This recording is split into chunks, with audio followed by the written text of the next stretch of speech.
Казань готовится встретить 5-й международный фестиваль молодой татарской режиссуры «Ремесло плюс». В рамках него пройдет режиссерская лаборатория одного из авторитетных деятелей современного искусства Олега Лаевского.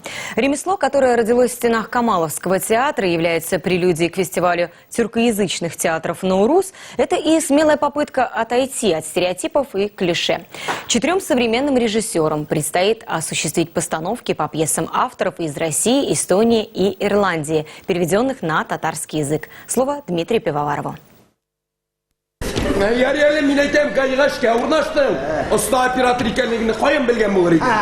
В основной программе фестиваля примут участие 11 молодых режиссеров из Татарстана, Башкортостана и Казахстана. И зритель вправе выбрать для себя новый формат.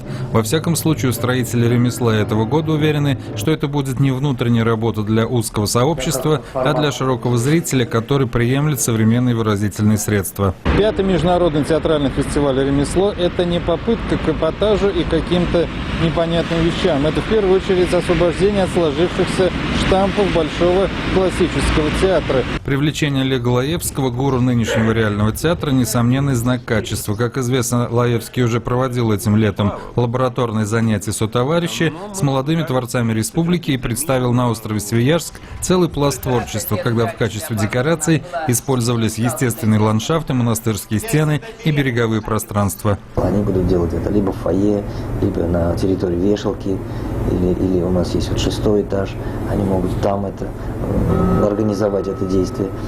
В общем, это все интересно нам.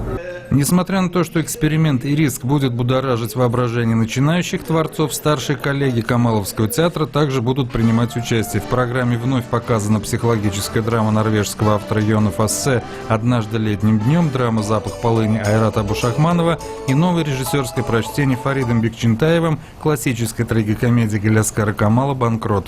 Интерес к молодых режиссеров к этому фестивалю растет не только внутри Татарстана, не только внутри России, но и за пределами его.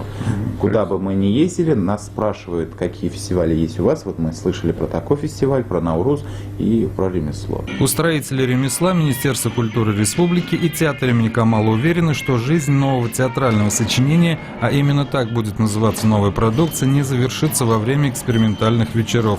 Впоследствии наиболее резонансная работа участников ремесла может вылиться в полноценный спектакль. Дмитрий Пивоваров, Альфред Камилевский, телеканал «Эфир».